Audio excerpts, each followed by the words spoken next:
Hello students, તો કેમ છો બધા? મજામાં? તો લાસ્ટ લેક્ચરમાં આપણે શું જોયું હતું તો કે જે ચેતાતંત્રના જે પ્રકાર છે, મધ્યવર્તી ચેતાતંત્ર CNS, પરિઘવર્તી ચેતાતંત્ર PNS અને સ્વયંવર્તી ચેતાતંત્ર છે જે એ આપણે જોયું હતું. પછી મધ્યવર્તી અને પરિઘવર્તીની આપણે કઈ કહેવાય માહિતી જોઈ હતી કે મધ્યવર્તી ચેતાતંત્ર શું કામ કરે અને પરિઘવર્તી ચેતાતંત્ર જે છે એ શું કામ કરે. પછી મધ્યવર્તી ચેતાતંત્ર છે એમાં આપણે જોયું હતું કે મધ્યવર્તી ચેતાતંત્રના જે મુખ્ય બે અંગો છે કે જે મોસ્ટ એનું બધું કામ કરતા હોય એ કયું છે તો કે મગજ અને કરોડરજ્જુ. તો હવે આપણે જે માહિતી લેવાની છે માનવ મગજની લેવાની છે. આ જે ક્વેશ્ચન છે બોર્ડ માટે મોસ્ટમાં મોસ્ટ IMP ક્વેશ્ચન છે કે તમને 4 માર્ક્સમાં પૂછાવે કે માનવ મગજ આકૃતિ દોરીને સમજાવો. તો માનવ મગજ આકૃતિ દોરીને સમજાવો તો તમારે શું લખવાનું છે, આ આકૃતિ આખી દોરવાની છે અને શું શું લખવાનું છે એ એન્ડ ઓફ ધ વિડીયોમાં તમને બધી ખબર પડી જશે કે તમારે શું શું લખવાનું છે. હું બોલતી જઈશ કે તમારે આ વસ્તુ આ પોઈન્ટ નોટિસ કરીને લખતા જવાના છે. તો એ બધું જ તમારે લખતું જવાનું છે. તો આપણે સૌપ્રથમ આપણે પહેલા લેક્ચરમાં જોયું હતું કે આપણા મગજની જે બધી જ ક્રિયાઓ જે છે, આપણે જે પણ કઈ વસ્તુ કે કોઈ પણ રોજબરોજની જે ક્રિયાઓ કરીએ છીએ એનું નિયંત્રણ કોના દ્વારા કરવામાં આવે છે તો કે આપણા મગજ દ્વારા કરવામાં આવે છે. તો આપણું જે મગજ જે છે આપણા શરીરનું સૌથી ઇમ્પોર્ટન્ટ જે કોઈ ભાગ હોય એ છે મગજ. હવે જેમ આપણું મગજ જે છે ને એ 24 કલાક 24/7 એ એનું કાર્યમાં જ પરોવાયેલું છે. એ ક્યારેય આમ બંધ નથી થઈ જતું. તમે ક્યારેય જોયું કે ચલો હવે થોડીક વાર માટે મારું મગજ બંધ થઈ ગયું છે, અત્યારે કામ કરતું નથી, એવું ક્યારેય નહીં થાય. કારણ કે જે મગજ જે છે ઓલવેઝ કંઈક ને કંઈક કામ કરતું જ રહેતું હોય છે, બરાબર. તો જે આપણે શરીરમાં આપણને ખબર છે કે ઉર્જા ઉત્પન્ન થાય છે, બરાબર. આપણે ખાઈએ છીએ તો એમાંથી પાચન થઈને ઉર્જા ઉત્પન્ન થાય છે અને બધા શરીરના અંગો સુધી પહોંચે છે, બરાબર. તો આપણું જે મગજ જે છે એ આપણી શરીરમાં જેટલી ઉર્જા ઉત્પન્ન થાય છે ને એમાંથી 20% જેટલી ઉર્જા જે છે આપણું મગજ યુઝ કરે છે. કેટલી ટકા? 20% ઉર્જા. 20% ઉર્જા કઈ નાનો આંકડો નથી. આપણા શરીરની કેટલા બધા અંગો છે તો એમાંથી જેટલી પણ ઉર્જા ઉત્પન્ન થાય છે એમાંથી 20% તો મગજ જ યુઝ કરી લે છે. કેમ મગજ 20% ઉર્જા યુઝ કરે છે? કારણ કે આપણા શરીરનું આખું કંટ્રોલ જ એના હાથમાં હોય છે. હવે આપણે નાનું એવું એક્ઝામ્પલ લઈએ કે આપણે કમ્પ્યુટર હોય, બરાબર. કમ્પ્યુટર બેઠા હોય તો કમ્પ્યુટરના અલગ અલગ ભાગો છે, મોનિટર છે, CPU છે, માઉસ છે, કીબોર્ડ છે. તો એમાંથી જે CPU જે છે સેન્ટ્રલ પ્રોસેસિંગ યુનિટ, આપણે એને કમ્પ્યુટરનું મગજ કહેતા હોય, બરાબર. તો એ CPU જે છે એ શું કરશે તો કે એ આખા કમ્પ્યુટરને ચલાવવાનું કામ કોણ કરતું હોય? CPU જ કરતું હોય. કે એ કમ્પ્યુટરમાં જે પ્રક્રિયા થાય, જે પણ પ્રોસેસ થાય છે એ બધાનું જે નિયંત્રણ કરતા હોય, બધાનું જે કંટ્રોલ જે કરતું હોય એ કોણ કરતું હોય છે? CPU કરતું હોય છે. તો જે એમાંથી જે ઉર્જા ઉત્પન્ન થતી હોય એની મોસ્ટ ઓફ ઉર્જા કોણ યુઝ કરતું હોય? CPU. કારણ કે CPU જ બધાને કંટ્રોલ કરે છે. તો બધી ઉર્જા કોણ યુઝ કરતું હોય? CPU. એવી જ રીતે આપણા શરીરમાં મગજ જે છે એ વધારેમાં વધારે ઉર્જા યુઝ કરે છે. કેમ? કારણ કે આપણા આખા શરીરનું કંટ્રોલ જ કોના હાથમાં છે? આપણા મગજના હાથમાં છે, બરાબર.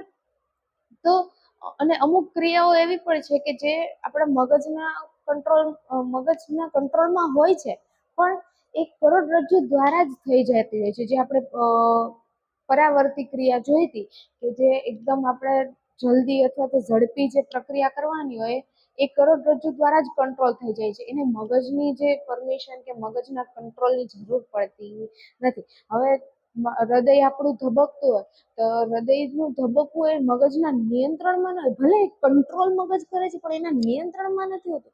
કારણ કે એ ક્રિયા હું કહી દઉં અત્યારે કે હૃદય ધબકવાનું બંધ થઈ જાય તો એ ના થાય. કારણ કે એ જે છે આપણી ઇનબિલ્ટ પ્રોસેસ છે કે એક હૃદયનું ધબકવું જે છે એ આપણા શરીરની સૌથી ઇમ્પોર્ટન્ટ પ્રક્રિયા છે કે જો એ હૃદય ધબકે જ નહીં તો આપણે જીવી કઈ રીતે શકીએ, બરાબર.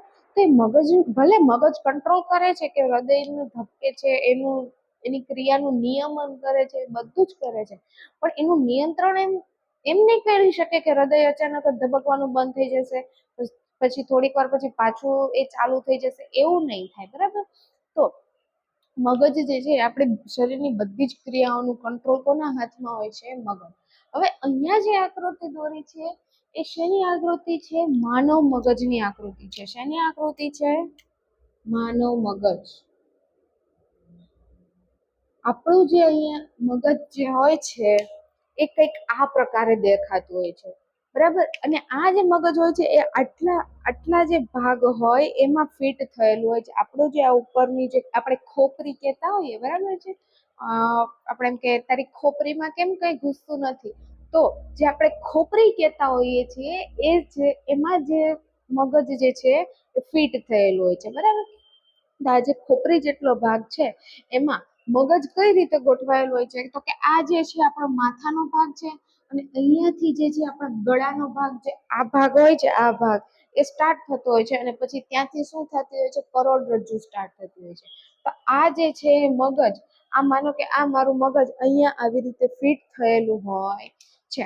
તો હવે જે આ મગજ જે છે એ હવે આપણું જે મગજ છે ને આપણા શરીરનું સૌથી નાજુકમાં નાજુક અંગ છે. માનો આપણા હાથને કંઈક વાગી જાય તો થોડાક દિવસમાં સરખું થઈ જાય, અથવા તો પગમાં કંઈક વાગે, અથવા તો ક્યાંક છોલાઈ જાય, અથવા તો સ્નાયુ ખેંચાઈ જાય, તો એ કંઈ બહુ મોટી ડીલ નથી, નોટ અ બિગ ડીલ કે તમને એનાથી કંઈ વધારે નુકસાન થશે. થાશે, નો ઇશ્યુ કે થાશે તમને, પણ કેટલું કે થોડાક દિવસમાં મટી જશે, બરાબર. પણ મગજ એટલું નાજુક અંગ છે કે એને કોઈ પણ જાતની થોડીક પણ ખરોચ આવશે કે થોડુંક પણ એને મતલબ ટચ થશે કે કંઈ પણ થશે તો એ મગજ જે છે આપણા શરીરનું ઘણું બધું કાર્ય જે છે વિખોરી શકે છે. કારણ કે આપણા જે શરીરનું સૌથી એક તો નાજુક અંગ છે, અને પ્લસ એ આખા શરીરનું કંટ્રોલ કરે છે. તો એને થોડીક પણ જો ડિફિકલ્ટી આવશે એટલે આપણા શરીરમાં ઘણા બધા ચેન્જીસ કરી શકે છે, ઘણા બધા આપણા શરીરને નુકસાન પણ કરી શકે છે, અથવા તો કામ કરતું પણ બંધ થઈ શકે છે. તો આપણું જે શરીરનું એક તો એક સૌથી ઇમ્પોર્ટન્ટ અંગ છે, પ્લસ સૌથી નાજુક છે, તો એને સૌથી વધારે જે છે સિક્યુરિટી, સેફટીની જરૂર પડે, એના રક્ષણની જરૂર પડે. તો એ રક્ષણ કોણ કરે છે? તો કે એના રક્ષણ માટે અહીંયા 3 આવરણો આવેલા હોય છે. આ આખું મગજ છે, પણ એ મગજની આજુબાજુ આ જે તમને 3 આવરણ દેખાય છે એ શેના માટે હોય છે? તો કે જે આપણું મગજ જે હોય છે એના રક્ષણ માટે આ 3 આવરણો આપણને આપેલા છે ભગવાન. હવે પહેલું જે આવરણ હોય છે ને ખોપરી હોય છે, એ ખોપરી જે છે હાડકાની બનેલી હોય છે, બરાબર. તો એનાથી જે છે એ મગજને સૌથી વધારે રક્ષણ મળતું હોય છે. મતલબ કે કોઈ પણ વસ્તુ અગર વાગે, આપણને માથામાં પણ વાગે તો આપણને ખોપરીને વાગતું હોય છે, મગજને નહીં. જો મગજને વાગી જાય તો આપણને ઘણું બધું જે છે નુકસાન થઈ શકે છે, બરાબર. તો આના જે 3 આવરણ આવેલા હોય છે એના શેના માટે? રક્ષણ માટે હોય છે. આપણા મગજના રક્ષણ માટે આ 3 આવરણો આવેલા હોય છે. અને એમાં જે પહેલું જે આવરણ જે હોય છે એ કયું હોય છે? ખોપરી હોય છે. તો અહીંયા લખેલું છે કે મગજનું જે રક્ષણ જે છે એ શેના દ્વારા થાય છે? ખોપરી દ્વારા થાય છે. મગજનું રક્ષણ ખોપરી દ્વારા થાય છે. અને મગજની આજુબાજુ 3 મસ્તિષ્ક આવરણ આવેલા હોય છે. જે આ 3 જે આવરણ દેખાય છે, 3 બ્લેક કલરના, એ 3 મગજની આજુબાજુ આવેલા આવરણો હોય છે. હવે આ જે આવરણ હોય ને એમાં મેરુજાળ હોય છે. શું હોય છે? મેરુજાળ. હવે આ મેરુજાળ શું કામ કરે છે? આ 3 આવરણોની વચ્ચે વચ્ચે વચ્ચે વચ્ચે મેરુજાળ નામનું પદાર્થ આવેલો હોય છે, બરાબર. તો મેરુજાળ શું કરે છે? આપણા મગજને આંચકાથી રક્ષણ આપે છે. શેનાથી રક્ષણ આપે છે? આંચકાથી રક્ષણ આપે છે. હવે આપણને ઘણી વાર હાથમાં ક્યારેક મતલબ આમ આંચકો આવી જતો હોય, પગમાં આંચકો આવી જતો હોય, બરાબર છે. તો એ બધું નોર્મલ કહેવાય કે ચલો એમાં તો કોઈ એટલો બધો ઇશ્યુ નથી. પણ જ્યારે મગજને આંચકો આવે છે તો ઘણું બધું આપણે હમણાં જ જોયું કે મગજ આપણા આખા શરીરનું કંટ્રોલ કરે છે, તો એને એટલું બધું જે છે નુકસાન ના થવું જોઈએ. તો મગજને આંચકાથી કોણ રક્ષણ આપે? તો કે મેરુજાળ. હવે આ મેરુજાળ છે એ જે આ 3 આવરણો હોય ને એમાં આવેલું હોય. ખોપરીથી નીચે અને મગજની વચ્ચેના જે આવરણો હોય એમાં જે છે આ મેરુજાળ આવેલું હોય છે, જે શરીરને આંચકાથી રક્ષણ આપે છે. તો જે આ છે, આ અત્યાર સુધી જે આપણે વાત કરીએ મગજની જે નોર્મલ ઇન્ફોર્મેશન છે કે નોર્મલ માહિતી છે કે એ સૌથી નાજુક અંગ છે, તમને એક્ઝામમાં પૂછાય તો તમારે ત્યાંથી સ્ટાર્ટ કરવાનું કે મગજ જે છે સમગ્ર શરીર અને ચેતાતંત્ર પર નિયંત્રણ કરે છે. પહેલા પોઈન્ટમાં એવું લખવાનું કે મગજ જે છે સમગ્ર શરીર અને ચેતાતંત્ર પર નિયંત્રણ કરતું અંગ છે. મગજ શરીરનું સૌથી નાજુક અને સૌથી મહત્વનું અંગ છે. આવો બીજો પોઈન્ટ લખવાનો કે સૌથી નાજુક અને સૌથી મહત્વનું અંગ છે. તેથી તેને સૌથી વધારે રક્ષણની જરૂર પડે છે. ત્રીજો પોઈન્ટ એવો બીજા પોઈન્ટમાં જેવું લખવાનું કે તે સૌથી નાજુક અને મહત્વનું અંગ છે, તેથી તેને સૌથી વધારે શેની જરૂર પડે છે? રક્ષણની જરૂર પડે છે. તો મગજનું રક્ષણ ખોપરી દ્વારા થાય છે. આપણે જે જોઈ આ સૌથી પહેલું જે લેયર હોય છે શું હોય છે? ખોપરી. તો મગજનું રક્ષણ ખોપરી દ્વારા થાય છે. પછી ચોથો પોઈન્ટ એવો લખવાનો કે મગજની આજુબાજુ 3 મસ્તિષ્ક આવરણ આવેલા હોય છે.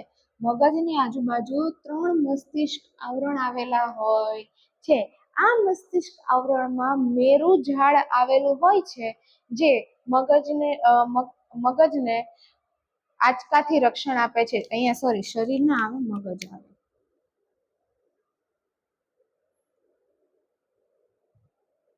બરાબર છે. તો મગજને આંચકાથી રક્ષણ આપે છે. પહેલા આ 4 પોઈન્ટ લખી નાખવાના. પહેલો પોઈન્ટ કે સમગ્ર શરીર અને ચેતાતંત્ર પર નિયંત્રણ કરે છે. બીજો પોઈન્ટ, તે શરીરનું સૌથી નાજુક અને મહત્વનું અંગ છે, તેથી તેને સૌથી વધારે રક્ષણની જરૂર પડે છે. પછી ત્રીજો પોઈન્ટ, મગજનું રક્ષણ ખોપરી દ્વારા થાય છે. અને ચોથો પોઈન્ટ કે તેની આજુબાજુ 3 મસ્તિષ્ક આવરણ આવેલા હોય છે અને એની અંદર મેરુજાળ હોય જે મગજને આંચકાઓથી રક્ષણ આપે છે. તો આ જે છે આપણા નોર્મલ પોઈન્ટ થયા. હવે જે મગજ જે છે એના 3 ભાગ છે. કેટલા ભાગ છે? 3 ભાગ. અગ્ર મગજ, મધ્ય મગજ અને પશ્વ મગજ. શું શું છે? અગ્ર મગજ, મધ્ય મગજ અને પશ્વ મગજ. તો આપણે આ આકૃતિ છે એમાં જોઈએ કે અગ્ર મગજ ક્યાં છે, પશ્વ મગજ ક્યાં છે અને મધ્ય મગજ ક્યાં છે. તો તમને જે આ બ્લુ કલરનો જેટલો ભાગ દેખાય છે ને, જે આ તમને એક આમ મતલબ કોઈ દોરડું આમ વીટેલું હોય એવું લાગે છે, બરાબર, જે આપણા મગજની અંદર હોય.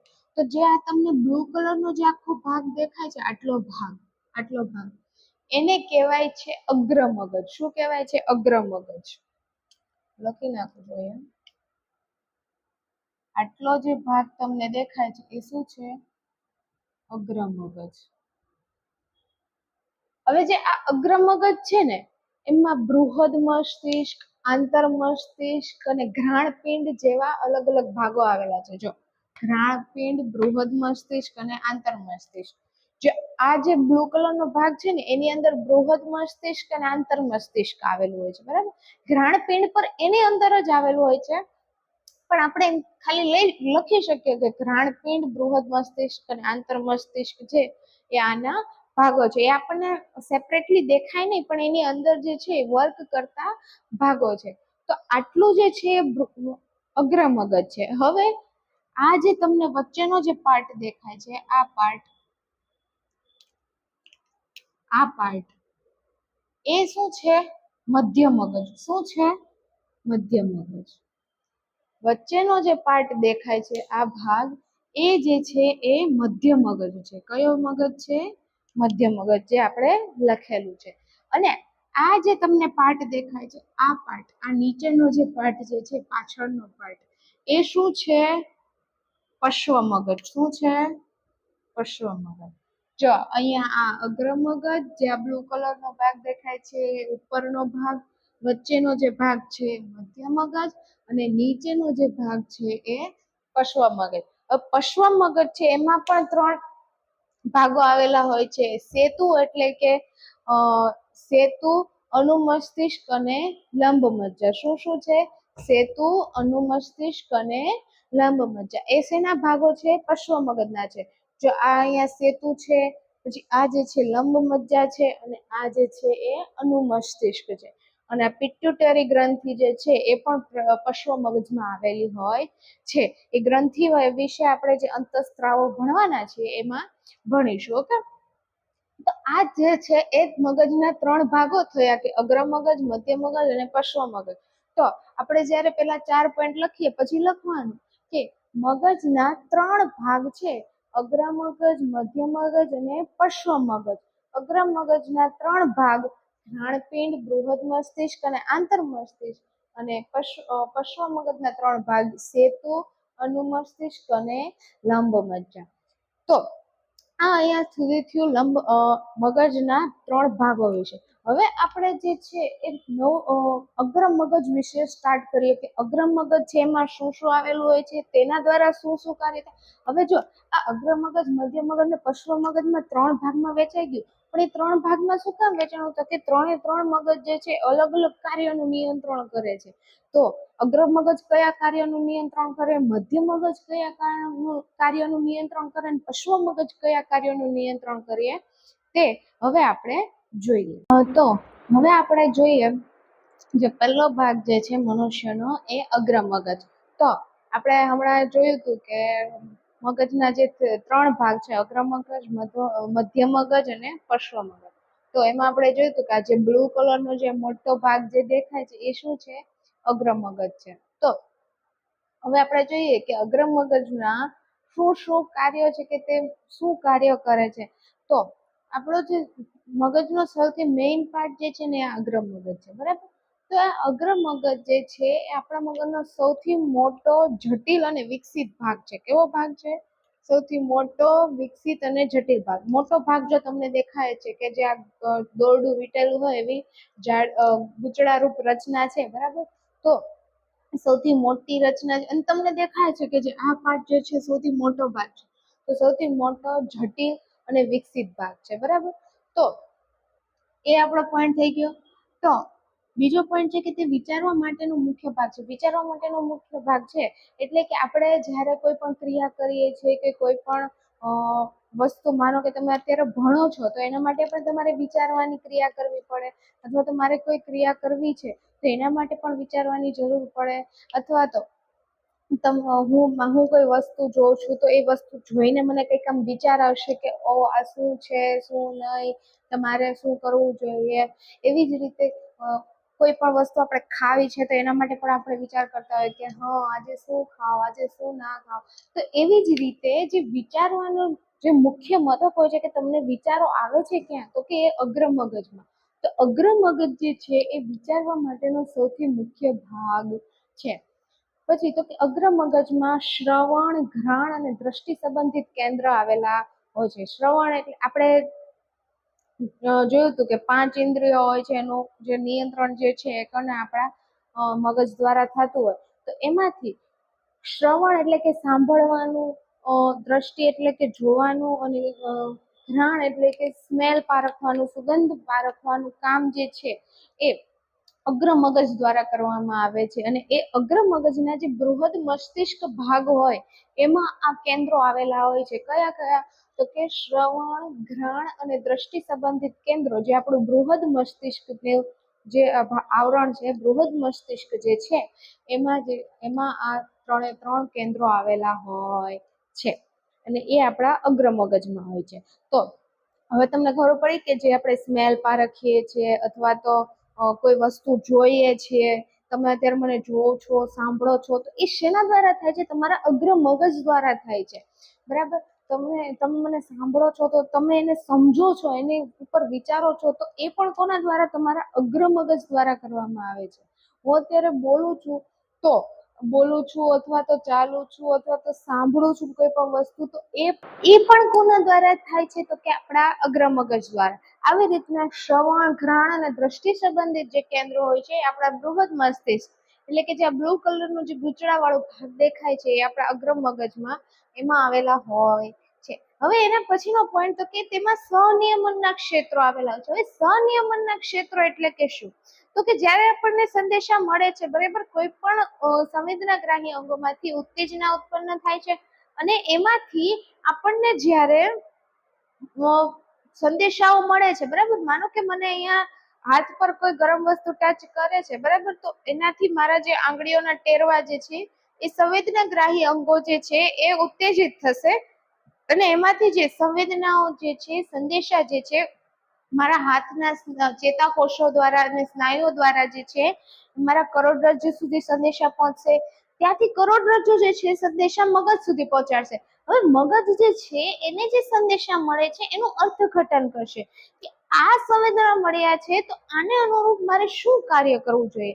હું તમને તમારું નામ પૂછું છું કે તમારું નામ શું છે, તો એ તમારા મગજ સુધી સંદેશા પહોંચ્યા કે હા આ નામ શું છે, પણ એ મગજ જે છે હવે અર્થઘટન કરશે કે જે આપણને સંદેશા મળ્યા છે એને શું પ્રતિચાર આપવો જોઈએ, કે એઝ અ પ્રતિચાર જે છે મારે મારું નામ બોલવું જોઈએ. તો હું તમને નામ કહું, બરાબર છે. તો એ જે છે એ સહનિયમનના ક્ષેત્રો શેમાં આવેલા હોય છે? આપણા અગ્ર મગજમાં. જે આ આખી ઘટના થઈ કે સંદેશા મળ્યા, એ કરોડરજ્જુમાં ગયા, કરોડરજ્જુમાંથી મગજમાં ગયા, મગજમાં જે છે એ માહિતીનું અર્થઘટન થયું, એના પર કાર્ય થયું, પછી એનો પ્રતિચાર આપ્યો, એ આખી જે ઘટના જે છે એને સહનિયમન કહેવાય છે.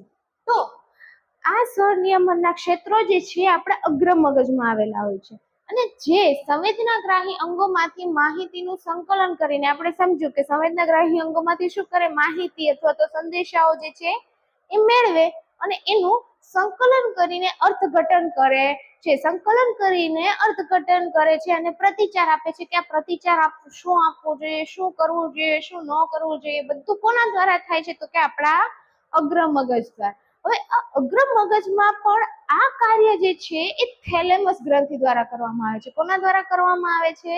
થેલેમસ ગ્રંથિ દ્વારા કરવામાં આવે છે. જો અહીંયા તમને હાઇપોથેલેમસ ગ્રંથિ દેખાય છે, એની બાજુમાં જ અહીંયા આ સાઈડ જે છે થેલેમસ ગ્રંથિ આવેલી હોય છે. તો થેલેમસ ગ્રંથિ દ્વારા જે છે આ સહનિયમન જે છે એ થાય છે. તેમાં અનૈચ્છિક સ્નાયુઓના હલનચલનની ક્રિયાઓનું નિયંત્રણ કરતા કેન્દ્રો આવેલા હોય છે. હવે અનૈચ્છિક સ્નાયુઓના હલનચલન એટલે શું? તો કે ઉરોદર પટલનું હલનચલન. જ્યારે આપણે શ્વાસ લઈએ છીએ ત્યારે ઉરોદર પટલ સંકોચાય છે, જ્યારે શ્વાસ મુક્ત કરીએ છીએ ત્યારે ઉરોદર પટલ જે છે એ બહાર ખેંચાય છે, મતલબ જે છે આપણું પેટ જે છે ફૂલે છે, અંદર જાય છે, ફૂલે છે, અંદર જાય છે. તો આ જે છે અનૈચ્છિક ક્રિયા થઈ. આપણે એમ કહીએ કે મારે શ્વાસ તો લેવો છે પણ આ ઉરોદર પટલનું જે હલનચલન છે એ ના થવું જોઈએ, તો આપણા હાથની વસ્તુ નથી. એ જે છે ઇનબિલ્ટ જ આવે છે કે એ વસ્તુ ના થાય તો આપણે શ્વાસ ના લઈ શકીએ અને આપણે પછી શ્વાસોશ્વાસની ક્રિયા જે છે એ પણ અનૈચ્છિક સ્નાયુઓનું હલનચલન કહેવાય. કે શ્વાસોશ્વાસ થાય છે એ અનૈચ્છિક છે. આપણી ઈચ્છા હશે તો પણ થશે અને આપણી ઈચ્છા નહીં હોય તો પણ થશે. ઉરોદર પટલનું હલનચલન, પછી ઉલટીનું નિર્માણ થવું, પાચન ક્રિયા થવી, આ બધી જે પ્રક્રિયાઓ જે છે એ શું છે? તો કે અનૈચ્છિક સ્નાયુઓને હલનચલનની ક્રિયાઓ જે છે. હવે આ અનૈચ્છિક સ્નાયુઓની હલનચલનની જે ક્રિયાઓ છે એનું નિયંત્રણ જે છે આપણા અગ્ર મગજ દ્વારા કરવામાં આવે છે, બરાબર છે. તો આપણે અત્યાર સુધી જોતા આવ્યા હતા કે અનૈચ્છિક ક્રિયાઓ, તો એ બધી ક્રિયાઓ જે છે, બગાર સુખાવું, ઉધરસ આવવી, શ્વાસોશ્વાસની પ્રક્રિયા, આ બધી જ ક્રિયાઓનું જે નિયંત્રણ જે છે એ આપણા અગ્ર મગજ દ્વારા કરવામાં આવે છે.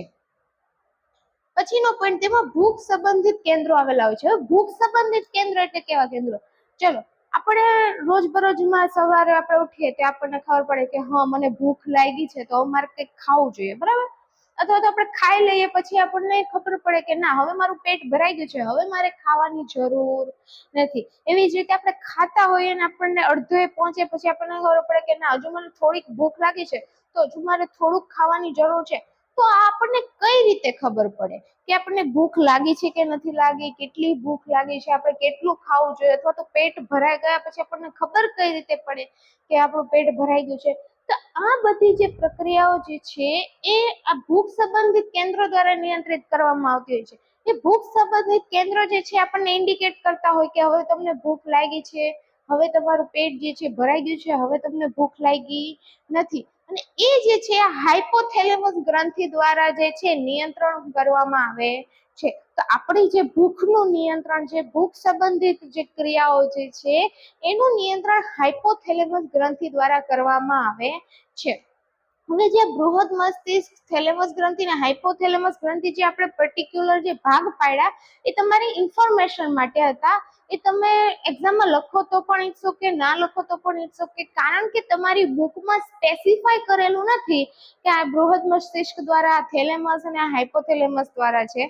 બરાબર છે. તમારી બુકમાં જે છે એ નોર્મલ જ બધા કાર્યો આપેલા છે, પણ મેં અહીંયા તમને સ્પેસિફાય કરી દીધું છે કે આ કામ બૃહદ મસ્તિષ્કનું છે, આ કામ થેલેમસ ગ્રંથિનું છે અને આ કામ જે છે હાઇપોથેલેમસ ગ્રંથિનું છે.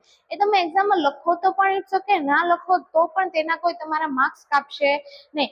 તો મગજમાં પહેલા આપણે જે 4 પોઈન્ટ વાત કરી હતી કે 4 પોઈન્ટ લખવાના, પછી અગ્ર મગજ, મધ્ય મગજ અને પશ્વ મગજની વાત કરવાની કે આટલા પ્રકાર છે, પછી અગ્ર મગજમાં આટલા પોઈન્ટ લખવાના કે તે મગજનો સૌથી મોટો, વિકસિત અને જટિલ ભાગ છે જે તમને અહીંયા દેખાય જ છે. પછી વિચારવા માટેનું મુખ્ય મથક છે. પછી તો કે શ્રવણ, ઘ્રાણ અને દ્રષ્ટિ સંબંધિત કેન્દ્રો આવેલા હોય છે. સહનિયમનના ક્ષેત્રો હોય છે કે જે સંવેદનાગ્રાહી અંગોમાંથી માહિતીનું અર્થઘટન કરીને સંકલન કરે છે. અનૈચ્છિક સ્નાયુઓના હલનચલનની ક્રિયાઓનું નિયંત્રણ પણ આના દ્વારા થાય છે અને ભૂખ સંબંધિત કેન્દ્રો પણ આનામાં આવેલા હોય છે. તો અહીંયા જે છે આપણી અગ્ર મગજની જે ચર્ચા જે છે એ પૂર્ણ થાય છે. હવે આપણે મધ્ય મગજ અને પશ્વ મગજ વિશે વાત કરીશું. ઓકે, તો હવે આપણે જોઈએ મધ્ય મગજ અને પશ્વ મગજ. તો મધ્ય મગજ અને પશ્વ મગજ જે છે એ શું કાર્ય કરે છે? તો અહીંયા જે આપણે પહેલા જોયું કે આ જે વચ્ચેનો પાર્ટ છે એ મધ્ય મગજ છે અને જે પાછળનો જે નીચેનો ભાગ છે એ કયો ભાગ છે? પશ્વ મગજનો ભાગ છે. બરાબર. તો હવે મધ્ય મગજમાં આપણે સ્ટાર્ટ કરીએ તો કે એ ચતુષ્કાય જે મગજ જે છે, મગજ એટલે ચતુષ્કાયનો કઈ અર્થ નથી, પણ મગજ માટે એવો શબ્દ યુઝ કરેલો છે કે ચતુષ્કાય મગજનો મધ્ય ભાગ છે. જે આપણને દેખાય છે કે આપણો જે આ ચતુષ્કાય મગજ જે છે એનો વચ્ચેનો ભાગ છે, મધ્ય ભાગ છે. પછી તેમાં દ્રષ્ટિ અને શ્રવણની પરાવર્તી ક્રિયાના કેન્દ્રો આવેલા હોય છે. પરાવર્તી ક્રિયા આપણે જોઈતી, તો એના કેન્દ્રો કોના? તો કે શ્રવણ અને દ્રષ્ટિના. કે આપણે સાંભળીએ છીએ તો આપણને તરત ખબર પડી જાય છે, અથવા તો કોઈ વસ્તુ જોઈએ છીએ તો એની પણ આપણને તરત ખબર પડી જાય છે. તો એ પરાવર્તી ક્રિયા, અને આપણે સાંભળીએ છીએ અથવા તો જોઈએ છીએ તો એના પરાવર્તનમાં આપણે શું ક્રિયા કરવી જોઈએ, પરાવર્તી શું ક્રિયા કરવી જોઈએ, એના જે મેઇન જે કેન્દ્રો આવેલા હોય છે એ ક્યાં આવેલા હોય છે? અહીંયા મધ્ય મગજમાં આવેલા હોય છે. તો મધ્ય મગજમાં બસ આ ખાલી બે જ પોઈન્ટ છે કે ચતુષ્કાય મગજનું સૌથી મિડલ પોઈન્ટ એટલે કે સૌથી મધ્યનો ભાગ છે, અને બીજું તો કે શ્રવણ અને દ્રષ્ટિના પરાવર્તી ક્રિયાના કેન્દ્રો આવેલા હોય છે. ક્યાં? તો કે મધ્ય મગજમાં. હવે પશ્વ મગજ. તો પશ્વ મગજ જે છે એમાં 3 ભાગો છે: સેતુ, લંબ મજ્જા અને અનુમસ્તિષ્ક. કયું કયું? સેતુ, લંબ મજ્જા અને અનુમસ્તિષ્ક. તો આ સેતુ શું કામ કરે, લંબ મજ્જા શું કામ કરે અને અનુમસ્તિષ્ક શું કામ કરે તે જોઈએ આપણે. તો કે જ્યાં પશ્વ મગજ જે છે એના 3 પ્રકાર પડે છે. કયા કયા? તો કે સેતુ, અનુમસ્તિષ્ક અને લંબ મજ્જા. તો પહેલું આપણે જોઈએ સેતુ. સેતુ શું કામ કરે છે? સેતુ શ્વાસોશ્વાસની ક્રિયાનું નિયમન કરે છે. જે આપણે શ્વાસ લઈએ છીએ પછી ઉચ્છ્વાસ બહાર કાઢીએ છીએ, તો એ જે આપણી શ્વાસોશ્વાસની ક્રિયાનું નિયમન જે છે એ સેતુ દ્વારા કરવામાં આવે છે. સેતુ જે અહીંયા આ જે સેતુ દેખાય છે પશ્વ મગજમાં, આ સેતુ એના દ્વારા શ્વાસોશ્વાસની ક્રિયાનું નિયમન કરવામાં આવે છે. પછી આ જે છે આ પાછળનો જે તમને ટ્રી ટાઈપ દેખાય છે, ઝાડવા ટાઈપ, એ અનુમસ્તિષ્ક છે. શું છે? અનુમસ્તિષ્ક. તો કે જે અનુમસ્તિષ્ક છે એ શરીરનું સમતોલન જાળવવાનું કામ કરે છે. શરીરનું સમતોલન જાળવવાનું કામ એટલે કે આપણા શરીરનું સમતોલન એટલે કે આપણે જ્યારે ચાલીએ છીએ ત્યારે એકદમ સ્ટ્રેટ લાઈનમાં અથવા તો સીધા ચાલીએ છીએ, આમ વાંકા ચૂકા કે આડા તેડા કે એવી રીતે તો નથી ચાલતા. તો એ શું થયું? આપણું શરીરનું સમતોલન થયું. કે આપણું જે શરીરનું સમતોલન, અથવા તો સાયકલ અથવા તો બાઇક આપણે ચલાવતા હોય તો જે આપણા શરીરનું સંતુલન જે છે એ જાળવવાનું કામ કોણ કરે છે? તો કે અનુમસ્તિષ્ક. જે આ અનુમસ્તિષ્ક જે છે એના દ્વારા આપણે શરીરનું સંતુલન જાળવવાનું કામ થાય છે. એના એક્ઝામ્પલમાં લખી દેવાનું કે સીધી રેખામાં ચાલવું અથવા તો સાયકલ ચલાવવી વગેરે વગેરે. પછી લંબ મજ્જા શું કામ કરે? તો કે જે લંબ મજ્જા જે અહીંયા આવેલી છે, આ લંબ મજ્જા એ અનૈચ્છિક ક્રિયાઓ જેવી કે રુધિરનું દબાણ, લાળ રસનો સ્ત્રાવ, ઉલટીનું નિર્માણ એવી ક્રિયાઓનું નિયંત્રણ કરે છે. અનૈચ્છિક ક્રિયા આપણે હમણાં જ ચર્ચા કરી કે કોને કોને અનૈચ્છિક ક્રિયા કહેવાય. તો એ અનૈચ્છિક ક્રિયાઓનું જે નિયંત્રણ છે કેવી કેવી? તો કે રુધિરનું દબાણ, લાળ રસનો સ્ત્રાવ, ઉલટીનું નિર્માણ એવી ક્રિયાઓનું નિયંત્રણ કોના દ્વારા થાય છે? તો કે લંબ મજ્જા દ્વારા. તો આ પશ્વ મગજના આ 3 પાર્ટ પણ અહીંયા પૂરા થયા. તો હવે આપણે પહેલેથી જોઈએ કે આપણને માનવ મગજ પૂછાય તો શું શું લખવાનું છે. તો માનવ મગજમાં આપણે જે પહેલા 4 પોઈન્ટ જોયા હતા, નોર્મલ પોઈન્ટ, કે એનું રક્ષણ ખોપરી દ્વારા થાય છે, એમાં 3 આવરણ આવેલા હોય, એમાંથી આપણને મેરુજાળ જોવા મળે છે. મેરુજાળ જે મગજનું આંચકાથી રક્ષણ કરે છે. પછી તો કે એના 3 ભાગ છે, અગ્ર મગજ, મધ્ય મગજ ને પશ્વ મગજ. અગ્ર મગજ આપણે હમણાં આની પહેલા જોયું હતું, તો એના જે કાર્યો જે છે એ લખવાના. તો બૃહદ મસ્તિષ્ક છે, એનામાં આવેલું હોય છે, ઘ્રાણપિંડ હોય છે, બરાબર. પછી મધ્ય મગજમાં લખવાનું કે ચતુષ્કાય મગજનો મધ્ય ભાગ છે, અને દ્રષ્ટિ અને શ્રવણની પરાવર્તી ક્રિયાના કેન્દ્રો એમાં આવેલા હોય છે. પછી પશ્વ મગજના 3 પ્રકાર પડે છે, સેતુ, અનુમસ્તિષ્ક અને લંબ મજ્જા. સેતુ શ્વાસોશ્વાસની ક્રિયાનું નિયંત્રણ કરે છે. અનુમસ્તિષ્ક જે છે શરીરનું સમતોલન જાળવી રાખે છે. એમાં એક્ઝામ્પલ લખવાના કે આપણે સીધી રેખામાં ચાલીએ છીએ, સાયકલ અથવા તો બાઇક ચલાવીએ છીએ, એનું સમતુલન કોના દ્વારા થાય છે? અનુમસ્તિષ્ક દ્વારા. પછી લંબ મજ્જા જે છે અનૈચ્છિક ક્રિયાઓ જેવી કે રુધિરનું દબાણ, ઉલટીનું નિર્માણ થવું, લાળ રસનો સ્ત્રાવ થવો, એ બધાનું જે ક્રિયાનું નિયંત્રણ જે છે કોણ કરે છે? અનુમસ્તિષ્ક. અને આપણે જે આ મગજની જે આખી આકૃતિ છે એ પણ દોરવાની કમ્પલસરી છે એક્ઝામમાં. તો આ અહીંયા સુધી આપણી જે મગજની જે ચર્ચા જે છે પૂરી થાય છે. અત્યાર સુધી મેં જેટલું કરાવ્યું એમાં એટલું તમે લખી નાખશો એટલે તમને ફૂલ માર્ક્સ મળી જશે, બરાબર.